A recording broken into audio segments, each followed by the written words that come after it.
Hello, Reverbária. Vocês não fazem ideia. Acabei de ter uma reunião agora, super interessante, com um grupo, uma escola de negócios, né?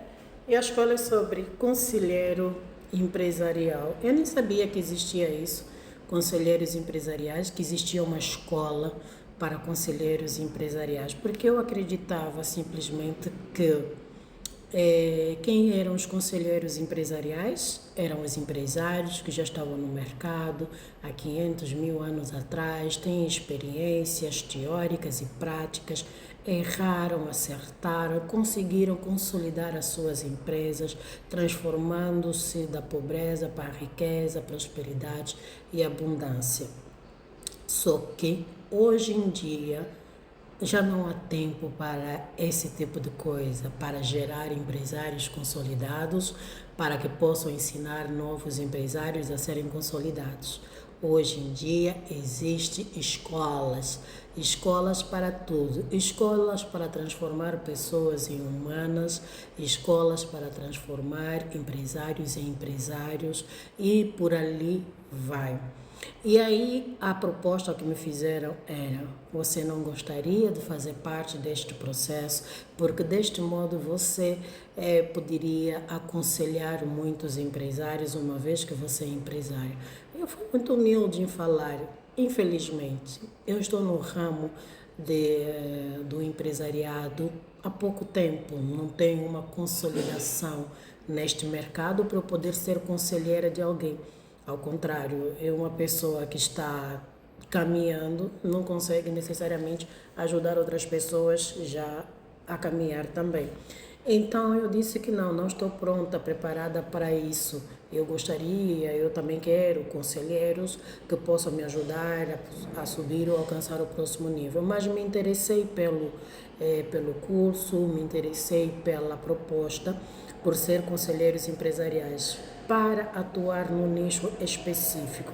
Infelizmente, eu tenho um grupo de pessoas dos quais eu gostaria de impactar muito, felizmente, que é o grupo africano, especialmente angolano, em que nós temos vários empresários que não tiveram a escola de empresário, não começaram do zero, não tiveram que ir atrás de um capital para iniciar um negócio, em alguns casos, constituíram a empresa através de dinheiros do Estado, do governo, abriram suas cantinas, abriram suas empresas, criaram seus negócios e posteriormente é por isso que essas pessoas permanecem e perpetuam em cargos e funções públicas com medo de perderem o benefício do que adquiriram como as suas empresas. Então, esse negócio de conselheiro empresarial seria interessante para ajudar essas pessoas que criaram empresas consolidadas sem uma base sólida, não é? A perpetuarem. Tudo bem, vocês conseguiram, abriram vossas empresas, conseguiram o capital, conseguiram poder, têm as empresas e depois para permanecerem. Por isso é que nós vemos algumas empresas que começam e infelizmente quando os seus patronos, os seus donos, os proprietários perdem algum cargo político, público, essas pessoas também começam a ir à falência, as empresas vão à falência. Então, o conselheiro empresarial para os empresários africanos, em especial Angola, seria uma coisa muito interessante. Seria interessante porque uma vez que essas pessoas adquiriram seu patrimônio de uma maneira não tão clara, tão concisa, então seria interessante para poder ajudar a permanecer, a perpetuar. Conseguiram as empresas, têm as empresas, mas vêm aí as novas gerações. Será que essas empresas estão apenas com tempo de validade enquanto vocês continuarem vivos? E os vossos filhos, o que eles vão herdar? O que eles vão herdar é algo que é sólido, é algo que é legítimo e que ninguém possa vir e usufruir ou tirar esse patrimônio, assim como aconteceu com várias outras pessoas que nós conhecemos, não é? Como os ex-filhos do presidente José Eduardo Santos, a Isabel dos Santos, as Tizés, whatever. Então, que tipo de empresas, os patrimônios, os pais estão constituindo, com que dinheiro, com que verba? E nós tivemos alguns casos assim que eu tive, não é, o poder de trabalhar e ser uma das líderes dessas empresas, em que a universidade foi vendida às pressas com tudo que tinha dentro, com medo de perder o patrimônio. Então era bem mais fácil vender para não perder tudo na totalidade. Então, que tipo de empresas são essas que estão sendo constituídas e por quem? Quem são essas pessoas constituindo e qual é exatamente a legitimidade, a herança e como isso vai perpetuar?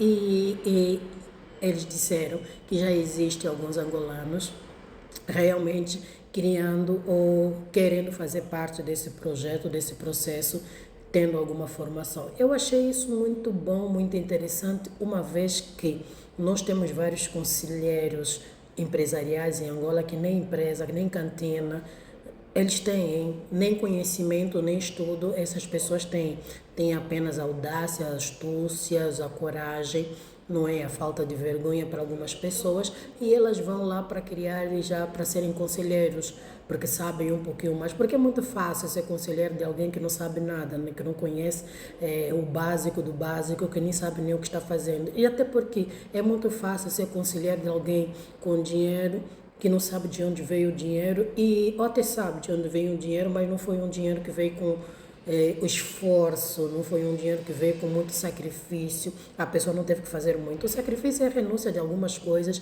fazer parte de alguns ciclos, conhecer algumas pessoas desagradáveis, mas não é tão difícil estar e andar com pessoas desagradáveis quando nós também somos desagradáveis, porque afinal de contas nós atraímos para perto de nós quem nós somos, né? Pessoas que têm a mesma índole, o mesmo caráter, o mesmo comportamento, os mesmos princípios, os mesmos valores. Então, quando você diz, eu ando com fulano, mas eu não concordo com o que o fulano faz, alguma coisa está errada e não é com fulano, não é consigo. Porque se você compactua, continua andando com pessoas que fazem coisas erradas, que são desumanas, que tiram do pobre para se beneficiar e aumentar cada vez mais as suas fontes de riqueza, que é uma riqueza que seria para todos os angolanos, para o povo no geral, e é uma riqueza que está sendo beneficiada apenas para um grupo, para um nicho, para uma minoria. Ali o problema não é exatamente da pessoa que está te influenciando. E aí as pessoas dizem, não, eu estou sendo influenciada porque se eu não fizer isso, eu não consigo ter os privilégios, não consigo ter os benefícios, eu também vou ser pobre. Então um pobre não consegue ajudar outro pobre. Essa é a desculpa que as pessoas utilizam. E normalmente as pessoas abrem as janelas das desculpas para justificar o injustificável, porque estão simplesmente confortáveis na zona do conforto que desconforta outras pessoas. Então eu achei muito interessante esse curso. Seria muito bom se ele fosse levado para a África. Aliás, eu aconselhei a abrirem as portas da África. Eles disseram que já estão agora na África do Sul, não é, vendendo essa proposta de cursos, porque uma vez que as pessoas estão criando empresas realmente sem saber o que é o conceito empresa, conceito legado, conceito bases sólidas, algo que realmente agregue valor, não apenas para quem está se beneficiando do produto, do serviço, mas para os que tiverem ao seu redor, não é? As pessoas querem criar heranças sem gerar heranças de verdade. É que não dá para criar heranças do Estado, com dinheiro do governo, com dinheiro do povo, sem esperar que venha consequências, porque uma hora o povo, a mentalidade de todo mundo vai abrir e as pessoas vão começar a ficar espertas.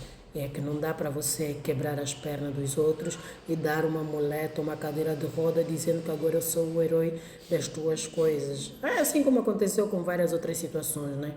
Mas enfim, não vamos fugir. O foco é exatamente sobre o conselheiro empresarial. Um mercado muito grande que seria bem interessante. Pega essa visão, conselheiro empresarial para a África, onde existem muitos empresários que nem sabem nem qual é o conceito de ser empresário, que ganharam dinheiro, começaram os seus patrimônios sem nem sequer saber de onde, como e porquê. E hoje algumas empresas vão à falência do mesmo jeito que elas começaram. elas saem do mercado, porque começaram mal, sair é uma consequência válida. Então, adorei essa